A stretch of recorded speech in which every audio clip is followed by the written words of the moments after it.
Hello പ്രിയപ്പെട്ടവരെ, ഇത് ഡാനിയലച്ചനാണ്. Bible in A year എന്ന ദൈവവചന വായനാ പദ്ധതിയാണ് നിങ്ങൾ കേട്ടുകൊണ്ടിരിക്കുന്നത്. ഒരു വർഷം കൊണ്ട് വിശുദ്ധ ബൈബിൾ വായിച്ച് മനസ്സിലാക്കാൻ സഹായിക്കുന്ന ഈ മലയാളം പോഡ്കാസ്റ്റ് നിങ്ങളിലേക്ക് എത്തിക്കുന്നത് അസെൻഷൻ. ദൈവവചനത്തിലൂടെ ദൈവത്തിൻ്റെ സ്വരം ശ്രവിക്കാനും ദൈവത്തിൻ്റെ കണ്ണുകളിലൂടെ നമ്മുടെ ജീവിതത്തെ നോക്കിക്കാണാനും ഒരു വർഷം മുഴുവൻ എന്നോടൊപ്പം ബൈബിളിലൂടെ ഒരു മനോഹരമായ യാത്രയ്ക്ക് ഞാൻ നിങ്ങളെ ക്ഷണിക്കുകയാണ്. ഉൽപ്പത്തി മുതൽ വെളിപാട് വരെയുള്ള 73 പുസ്തകങ്ങളിൽ പരന്നുകിടക്കുന്ന മനുഷ്യരക്ഷയുടെ കഥ ഒരു പ്രമേയമായി മനസ്സിലാക്കുന്നതിന് the great adventure Bible timeline എന്ന റീഡിംഗ് പ്ലാൻ ഉപയോഗിക്കുന്നു. biyindia.com/malayalam എന്ന ലിങ്കിൽ നിന്ന് ആ റീഡിംഗ് പ്ലാൻ ഡൗൺലോഡ് ചെയ്യാവുന്നതാണ്.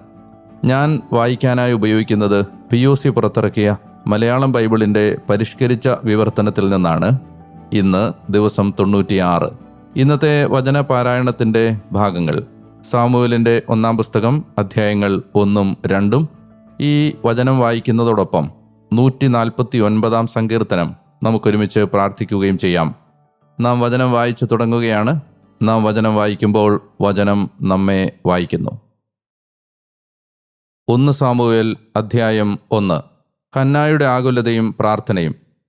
എഫ്രായിം മലയിൽ നിന്ന്, റാമാത്തയും സോഫിമിൽ നിന്ന്, എഫ്രാത്തുകാരൻ സൂഫിൻ്റെ മകനായ തോഹുവിൻ്റെ മകനായ ഏലീഹുവിൻ്റെ മകനായ യെറോഹാമിൻ്റെ മകനായി എൽക്കാന എന്നു പേരുള്ള ഒരാളുണ്ടായിരുന്നു. അവന് 2 ഭാര്യമാരുണ്ടായിരുന്നു. ഒരുവളുടെ പേര് ഹന്ന, രണ്ടാമത്തവളുടെ പേര് പെനീന്ന. പെനീന്നായ്ക്ക് കുട്ടികളുണ്ടായിരുന്നു, ഹന്നായ്ക്കാകട്ടെ കുട്ടികളില്ലായിരുന്നു.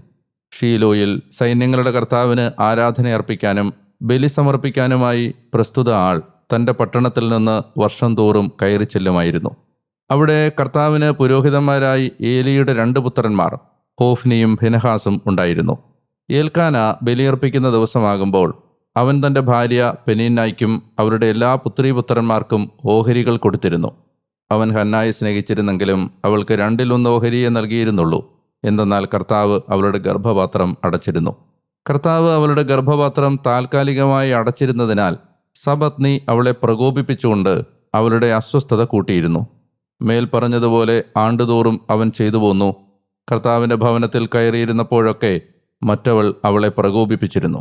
അപ്പോൾ അവൾ കരയുകയും ഭക്ഷണം കഴിക്കാതിരിക്കുകയും ചെയ്യുമായിരുന്നു.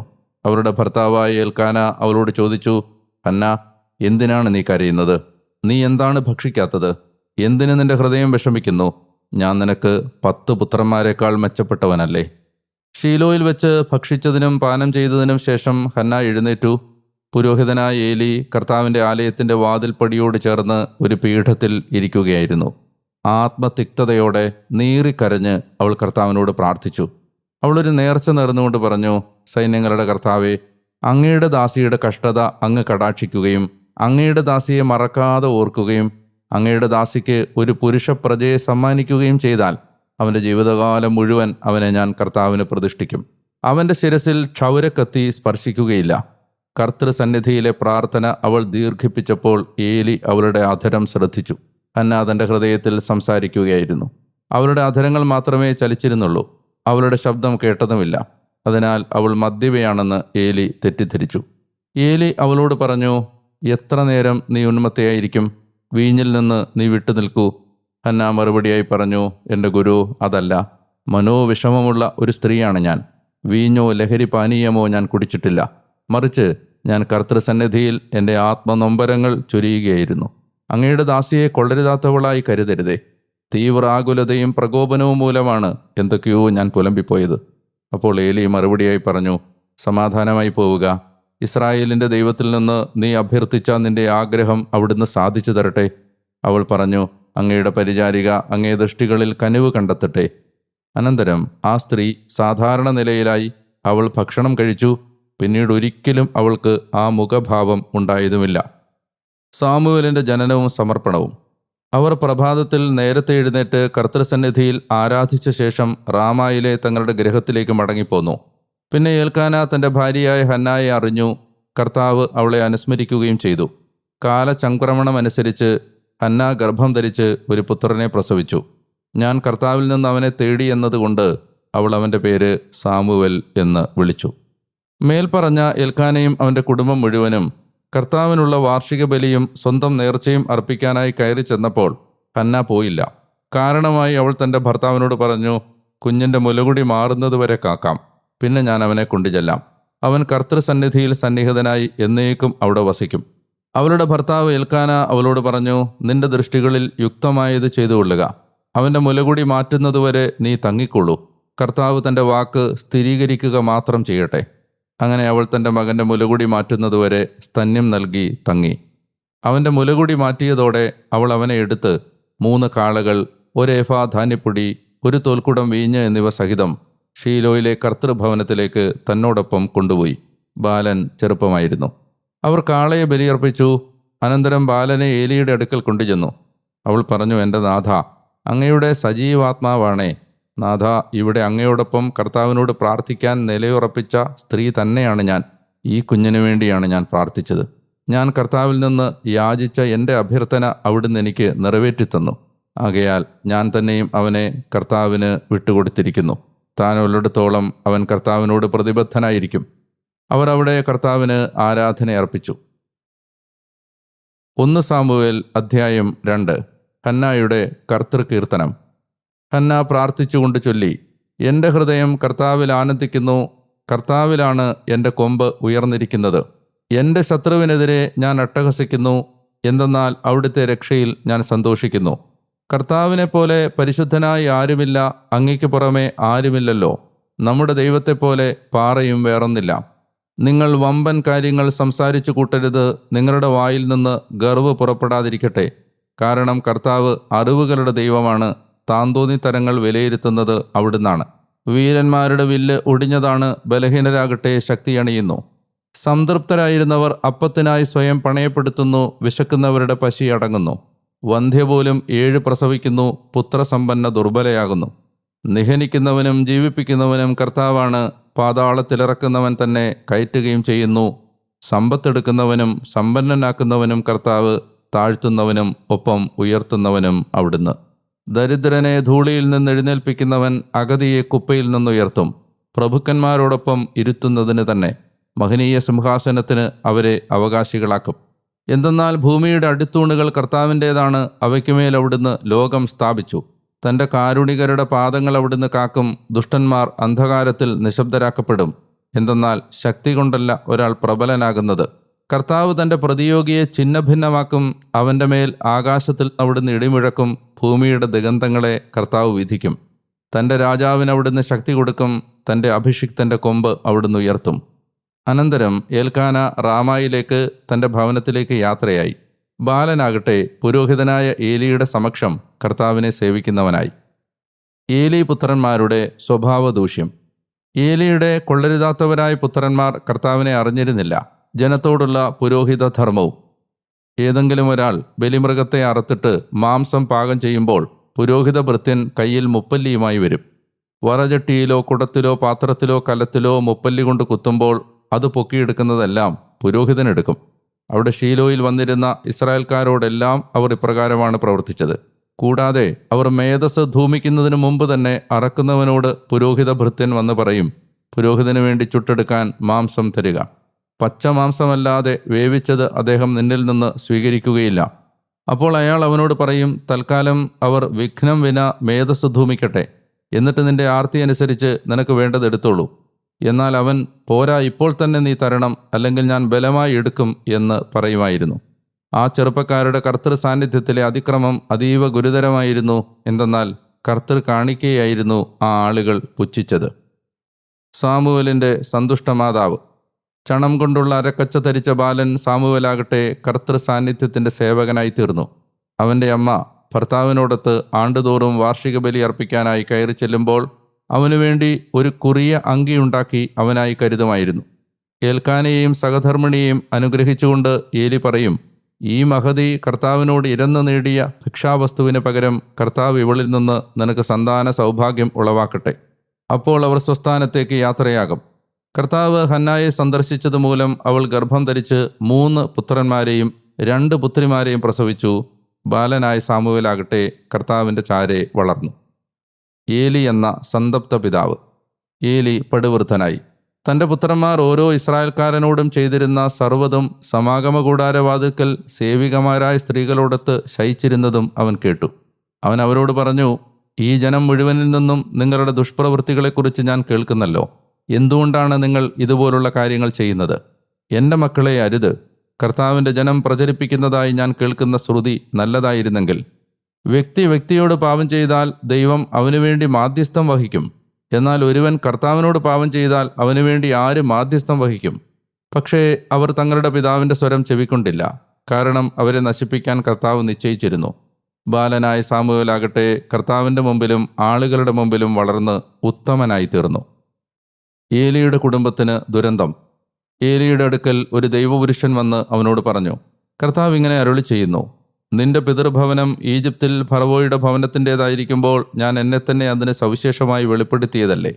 ഇസ്രായേലിൻ്റെ എല്ലാ ഗോത്രങ്ങളിലും നിന്ന് ഞാൻ അതിനെ എനിക്കായി തിരഞ്ഞെടുത്തത് പുരോഹിത ശുശ്രൂഷ ചെയ്യാനും എൻ്റെ ബലിപീഠത്തിൽ ഹോമയാഗമുയർത്താനും ധൂമമർപ്പിക്കാനും എൻ്റെ സന്നിധിയിൽ പ്രധാനയങ്കി ധരിക്കാനും ആയിരുന്നു.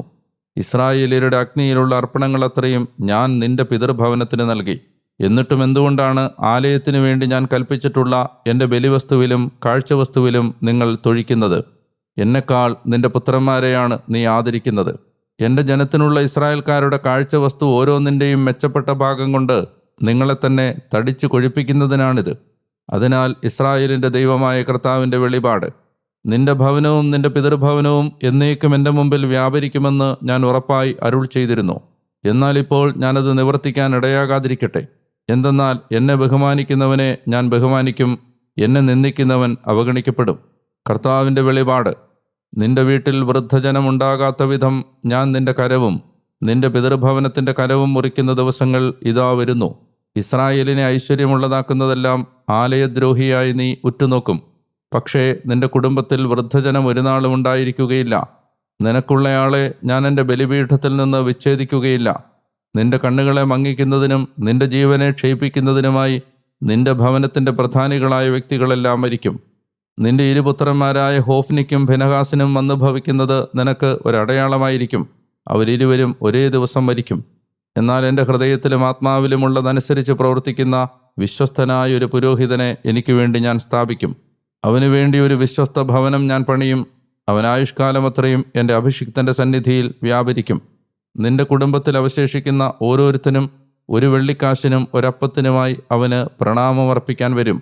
ഓരോരുത്തനും പറയും, ഒരു കഷണം അപ്പം ഭക്ഷിക്കേണ്ടതിന് പുരോഹിത വൃത്തികളിൽ ഏതെങ്കിലും ഒന്നിലേക്ക് എന്നെ സദയം ചേർക്കണമേ. സങ്കീർത്തനങ്ങൾ 149. ആനന്ദ നൃത്തവും ധർമ്മയുദ്ധവും. ഹല്ലേലൂയ. കർത്താവിനൊരു നവ്യഗീതം ആലപിക്കുവിൻ. ഭക്തരുടെ സമൂഹത്തിൽ അവിടത്തേക്കുള്ള സ്തുതികൾ തന്നെ. ഇസ്രായേൽ തൻ്റെ സ്രഷ്ടാവിൽ സന്തോഷിക്കട്ടെ. സിയോൻ്റെ മക്കൾ തങ്ങളുടെ രാജാവിൽ ആനന്ദിക്കട്ടെ. നൃത്തം കൊണ്ട് അവർ തിരുനാമം സ്തുതിക്കട്ടെ. തപ്പും കിന്നരവും കൊണ്ട് അവിടത്തേക്ക് കീർത്തനം ആലപിക്കട്ടെ. എന്തെന്നാൽ കർത്താവ് തൻ്റെ ജനത്തിൽ സംപ്രീതനായിരിക്കുന്നു. പീഡിതരെ അവിടുന്ന് രക്ഷാലങ്കൃതരാക്കുന്നു. ഭക്തർ മഹത്വത്തിൽ ആഹ്ലാദിക്കട്ടെ. അവർ തങ്ങളുടെ കിടക്കകളിൽ ആനന്ദാരവമുതിർക്കട്ടെ. അവരുടെ കണ്ഠങ്ങളിൽ തമ്പുരാൻ്റെ പുകഴ്ചകളും അവരുടെ കയ്യിൽ ഇരുവായ്ത്തലവാളുമുണ്ട്. ഇത് ജനതകൾക്കിടയിൽ പ്രതികാരവും ജനപദങ്ങളല്ലാത്തവർക്ക് ശിക്ഷകളും നടപ്പാക്കാനും അവരുടെ രാജാക്കന്മാരെ ചങ്ങലകൾ കൊണ്ടും അവരുടെ പ്രസിദ്ധരെ ഇരുമ്പ് വിലങ്ങുകൾ കൊണ്ടും ബന്ധിക്കാനും എഴുതപ്പെട്ടിരിക്കുന്ന ന്യായവിധി അവരുടെ മേൽ നടത്താനുമാണ്. അവിടുത്തെ ഭക്തർക്കെല്ലാം ഇത് പ്രതാപമാണ്. ഹല്ലേലൂയ. ഈശോയിൽ ഏറ്റവും പ്രിയമുള്ള സഹോദര സഹോദരി, 96-ാമത്തെ ദിവസത്തിലേക്ക് നമ്മെ ഈ വചന പാരായണത്തിൻ്റെ കൃപാവരത്തിലേക്ക് കൂട്ടിക്കൊണ്ടുവന്ന നമ്മുടെ നല്ല കർത്താവിന് നമുക്ക് ഈ ദിവസം നന്ദി പറയാം. ന്യായാധിപന്മാരുടെ പുസ്തകം, റൂത്തിൻ്റെ പുസ്തകം ഇവ വായിച്ച് അവസാനിപ്പിച്ചതിന് ശേഷം നമ്മളൊരു പുതിയ പുസ്തക വായനയിലേക്ക് കടക്കുകയാണ്. സാമുവേലിൻ്റെ 1ഉം 2ഉം പുസ്തകങ്ങൾ. അവസാനത്തെ ന്യായാധിപനായി എണ്ണപ്പെടാവുന്ന ആളാണ് സാമുവേൽ.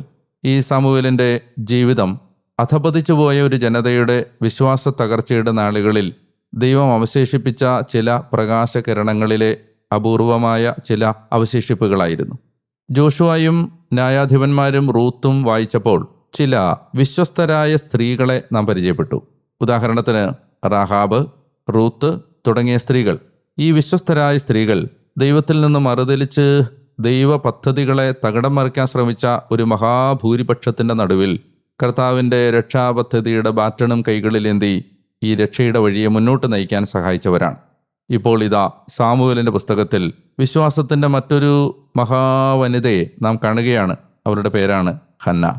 തീർച്ചയായും ഇത് കേട്ടുകൊണ്ടിരിക്കുന്ന സഹോദരിമാർ ഓർക്കണം, ദൈവരാജ്യത്തിൻ്റെ പദ്ധതികളെ മുന്നോട്ട് കൊണ്ടുപോകാൻ പുരുഷന്മാർ പരാജയപ്പെടുന്നിടത്ത് സമർപ്പിക്കാൻ നിങ്ങൾ തയ്യാറാണെങ്കിൽ ദൈവം വിശ്വാസത്തിൻ്റെ വീരവനിതകളെ ഇതുപോലെ അഭിഷേകം ചെയ്യുകയും ഉയർത്തുകയും ചെയ്യും. ഓരോ സഹോദരിക്കും, ഓരോ അമ്മയ്ക്കും, ഓരോ കുടുംബിനിക്കും, ഓരോ മകൾക്കും, ഓരോ സഹോദരിക്കും ദൈവരാജ്യത്തിൻ്റെ ശുശ്രൂഷാ പദ്ധതിയിൽ ഒരിക്കലും അവഗണിക്കാനാവാത്ത മനോഹരമായ, മഹത്തായ, ഉത്തമമായ ഒരു സ്ഥാനമുണ്ട് എന്ന് നിങ്ങൾ ഓർക്കേണ്ടതാണ്.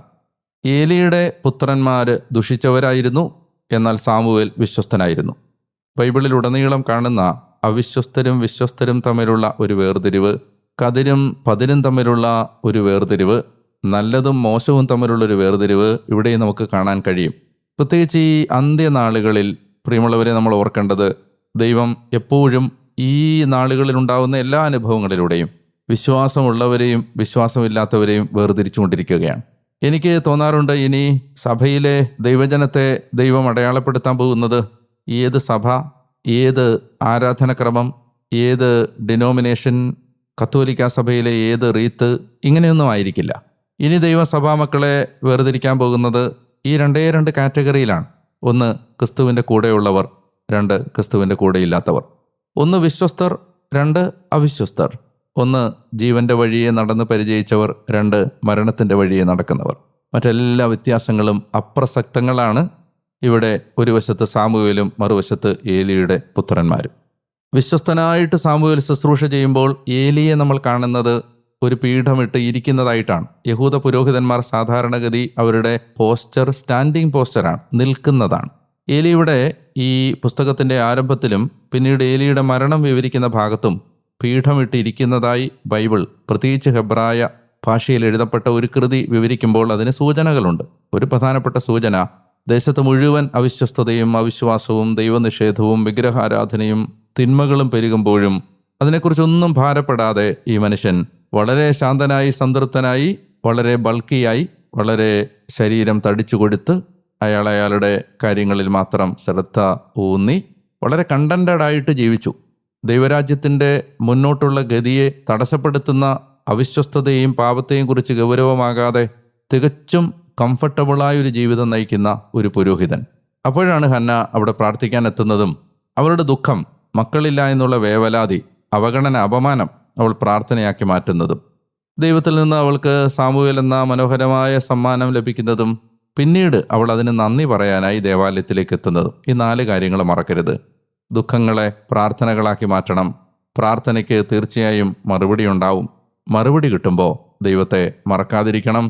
ദൈവം നൽകിയ നന്മകളും കൃപകളും ഓർത്ത് എന്നും സ്തുതിക്കുകയും മഹത്വപ്പെടുത്തുകയും ചെയ്യണം.